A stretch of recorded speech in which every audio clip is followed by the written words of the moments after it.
Le grand gardien d'Impel Down, chargé de surveiller le centre de pénitence le plus grand et dangereux au monde.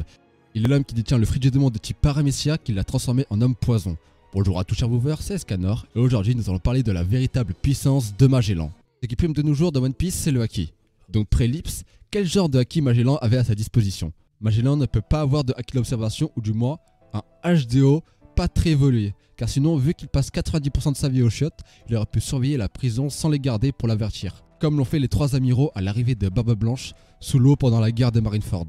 Pour le haki des rois, je pense que c'est évident que je n'ai même pas besoin d'argumenter. Il aurait couché tous les prisonniers s'il avait eu le haki des rois, vu qu'on peut choisir ses cibles quand on l'utilise.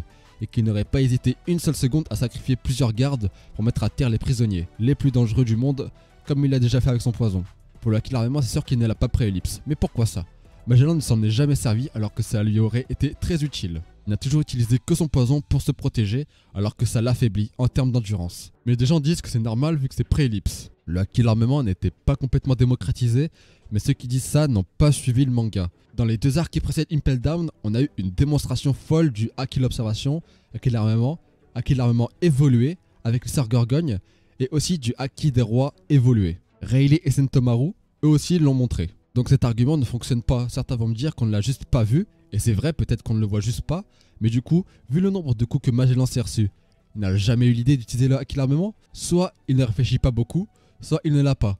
C'est clair, il ne l'a pas. Et au lieu de recouvrir son corps de haki de l'armement, il le recouvre de poison. Et s'il l'avait, il aurait déjà combiné les deux à mon avis. Et encore plus clair, pré-Ellipse, on voit surtout le Rokushiki, et Magellan n'en maîtrise aucun. Et l'entraînement de Metallium est le même que celui du haki de l'armement, ce qui divise complètement ses chances d'avoir du HDA. Ensuite, passons à sa classification, certains le mettraient amiral aux côtés des plus forts. Et moi je vous le dis, il est parmi les 5 vice-amiraux les plus forts. Il n'est peut-être même pas 5ème, mais fait partie du top 5. Et pourquoi il n'est pas au niveau des amiraux?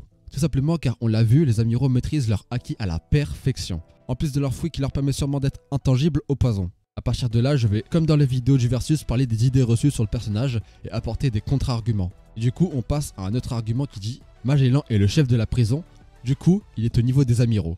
Je vais expliquer pourquoi ça ne marche pas. Chaque personne est torturée, castrée et même des gens comme Jinbei, Ace, Bullet, Shiki ne peuvent se libérer. Shiki a réussi seulement en se coupant les membres. Du moment que t'es enfermé, chef de la prison ou pas, t'as pas besoin d'un grand pouvoir pour garder les prisonniers, puisqu'ils sont tous ultra affaiblis. Et puis si pour vous le chef est au niveau des amiraux, ça veut dire que Hannibal pendant l'ellipse était au niveau des amiraux, vu qu'il était le chef à la place de Magellan. En plus de ça, Magellan n'est pas opérationnel que 2 à 3 heures par jour, vu qu'il se tord de douleur le reste du temps. Comment peut-il avoir un quelconque niveau top tier s'il n'est opérationnel qu'à peine 3 heures maximum?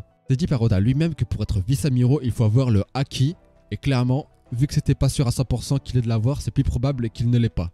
Donc ce qui lui permettrait d'obtenir ce grade serait uniquement le privilège de son fruit. Mais bien sûr, je vois venir les gens qui me contrediront sur quelques points de ma vidéo, mais d'abord regardez ça. Voici Magellan après un coup de poing de Luffy. Voici un pacifista après la fusion de toutes les attaques ultimes des Mugiwara. Dans quel univers vous pensez que Luffy pré-Ellipse met à genoux un amiral de douleur? Même Smoker ne serait pas à genoux. Et dites-vous que même Moria est plus résistant que lui, car il a résisté à un Gear-Segun et Gearsard et même à une fusion des deux avec ses 100 ombres. Et petit bonus, dans la même vivre card où on précise le haki des vice-amiraux, il y a la vivre card de Magellan, aucun haki n'est confirmé. Pour moi, ça va encore plus loin dans le chemin qu'il n'en a pas. Pour finir, je vais parler de ceux qui pensent que les amiraux ont le même niveau que les Yonko, et que Magellan a le niveau d'un amiral. Si vous partez de ce fait là, vous êtes prêt à confirmer qu'en cas de guerre, il y aurait l'équivalent de 6 Yonko dans la marine, pré-Ellipse, et encore 6 Yonko, je suis très gentil, car il y a des cas spéciaux dans la marine qui méritent le détour. Il est où l'équilibre dans tout ça? Nulle part. Magellan a sûrement là, voire le fruit du démon, le plus cheaté en termes d'offensive du côté des Paramecia.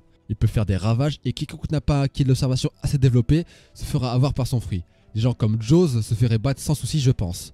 Si son diamant ne le protège pas, mais des gens comme Marco par exemple ne se feraient pas avoir. Et j'appuierais même sur le fait qu'il ne pourrait pas battre Smoker sans haki. Fondamentalement Smoker est un Logia et le poison ne peut pas l'atteindre alors que lui peut attendre Magellan grâce à son arme, et en plus de ça, le gaz que produit Magellan est beaucoup plus faible que son poison normal. Et on rappelle qu'un Logia n'a pas forcément besoin de respirer, comme on l'a vu avec Kenner dans l'espace. Pour finir la vidéo, je vais parler de son combat avec Teach, qu'il a littéralement one-shot avec tout son équipage. Et c'est preuve d'une grande force, je dis pas le contraire.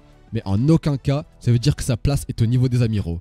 Déjà, à ce moment-là, Teach se faisait poutrer par tous les amiraux. Et pour preuve, Sengoku a failli one-shot l'entièreté de l'équipage de Barbe Noire. Mais en plus de ça, vous pensez vraiment que Teach va aller à Impel Down en sachant qu'il ne pouvait pas battre Magellan? Non, jamais Teach ne ferait ça. Ce qui est sûr, c'est qu'il pouvait battre Magellan et c'est d'ailleurs Teach lui-même qui a infligé la cicatrice à Magellan. Et il y a seulement ceux qui ont vu les mini-aventures qui peuvent le savoir. Je rappelle que tout ça n'est que ma façon de penser et mon point de vue. J'oblige personne à penser ça et d'ailleurs je parle seulement du Magellan pré-ellipse, et non celui actuel. Je mettrai finalement Magellan level vice-amiraux, en dessous de Garp et peut-être d'autres vice-amiraux comme Smoker, ou ceux qui étaient tenants au titre d'amiral avant l'arrivée des deux qu'on connaît actuellement.